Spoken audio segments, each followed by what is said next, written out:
Olá pessoal, tudo bem? Vamos continuar a aula que deu uma travadinha na aula de isomeria geométrica. Eu falava sobre essa isomeria geométrica, evidenciando aqui a dupla ligação. Nós podemos perceber que existem dois grupos nessa dupla ligação: grupos à esquerda, grupos à direita. Os grupos à esquerda, você tem ali um anel benzênico e um hidrogênio. E essa setinha que foi puxada aqui, ela representa a comparação que devemos fazer quando estamos avaliando o isômero geométrico, o isômero cis-trans. A dupla ligação ela oferece uma rigidez e o lado menor, neste caso, está em cima e o lado maior está embaixo. Dá para perceber o tamanho da estrutura maior embaixo e o hidrogênio pequenininho em cima. Agora, quando você passa para o outro lado da molécula, onde tem dois grupos nesta dupla ligação ligados, você tem na parte superior o que seria a quantidade maior de átomos. Nós temos aqui uma função aldeído, carbono, oxigênio, hidrogênio, e logo abaixo nós temos um outro grupinho que é apenas um hidrogênio. Fica evidente que o grupo maior está em cima e o menor está embaixo. Isso tomando como referência a dupla ligação, que é sempre o início da análise da isomeria geométrica. Tomando como referência, você consegue verificar o que é maior, o que é menor, e a partir dessa avaliação, perceba que os grupos maiores estão um atravessados ao outro. Eles estão em trans, não estão vizinhos para estar em cis. Na verdade, estão opostos, estando assim em trans. Então, nesse caso, com moléculas bem complexas, diferentes, você pode usar essa metodologia. Estabeleça a dupla ligação, avalie os ligantes à esquerda, veja se eles são maiores ou menores. Quem é maior, quem é menor. Do lado direito, faça a mesma avaliação. Perceba que visualmente traz muita vantagem deixar a dupla ligação alinhada no nosso plano visual, para que fique bem claro onde é maior e o menor, definindo assim o trans, que normalmente essas são as pegadinhas de alguns exercícios. O desenho não é muito favorável. E para finalizar essa aula a respeito de isomeria cis-trans, eu vou trazer aqui para vocês o exemplo de um ciclo que ele também apresenta uma rigidez.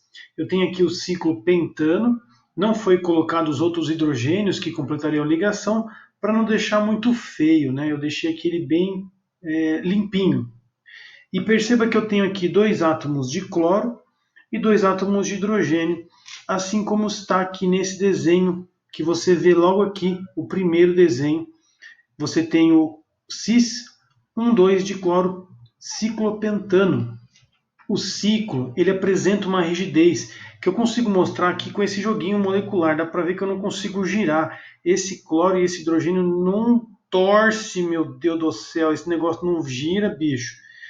Entendeu? E aí eu tenho essa possibilidade de um plano que permite a isomeria existir. A isomeria geométrica, nesse caso, tem o cis, pois as duas moléculas, os dois átomos de cloro estão vizinhos, assim como os dois hidrogênios.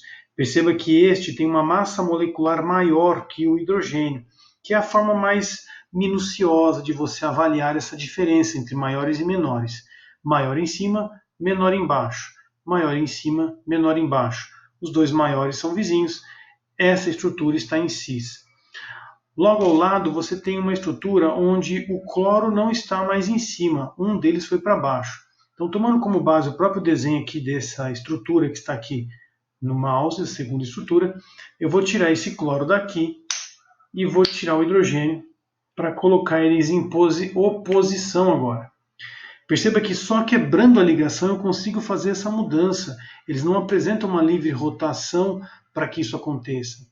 E não há necessidade de dupla. Olha que curiosidade. A própria estrutura ciclo ela já garante uma certa rigidez na ligação, impedindo a livre rotação. Agora os cloros estão em oposição. Esse é o trans. Trans 1,2 cloro, ciclopentano. Só que isso não se limita a esses dois carbonos ao lado.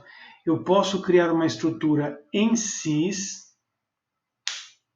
com um espaço de carbono entre os grupos que eu vou avaliar. Ou seja, dá uma olhadinha no que eu estou fazendo aqui. Ó. Digamos que a anteninha ficou mais longe. Né? Ó.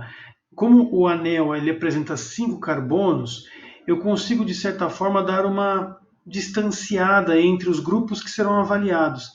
Visualmente até parece mais simples, né? Consigo mostrar para vocês a impossibilidade da rotação por conta da estabilidade da estrutura do ciclo.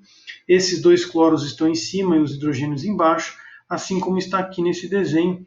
Nós temos o 1, 3, 1, 2, 3, 1, 3 de cloro ciclopentano. A estrutura que está aqui também, nós podemos fazer uma brincadeirinha, deixa eu ver se eu consigo fazer aqui a rotação desse menino, e acho que eu não consigo não, hein? Olha lá, ó. Tá vendo, gente? É a mesma estrutura que eu tenho aqui em mãos, só que ela não tem na minha mão os hidrogênios, as ligações aqui que eu deixei evidente no desenho. Então, nós temos aqui a estrutura do 1,3 de clorociclopentano. Estou aqui brincando, né? Pronto, voltei a estaca zero. Aí, está aqui o desenho. E por fim, né, uma vez que tem o cis, eu posso fazer o trans. Você tira as ligações, arrebenta os átomos, coloca ele em oposição agora. Perceba que o cloro estão agora em oposição. Portanto, isso pode acontecer em um ciclo. Muito cuidado. São poucos os exercícios que cobram esse tipo de conceito, pois já é um pouco mais avançado. Mas perceba que a rigidez do anel é que garante a possibilidade de isômero cis-trans. E não precisa de dupla. Tem ciclo? Não precisa de dupla. Não tem ciclo? Aí tem que ter uma dupla. Senão você não tem a rigidez que garante a isomeria cis-trans. É isso aí, galera. Bora estudar.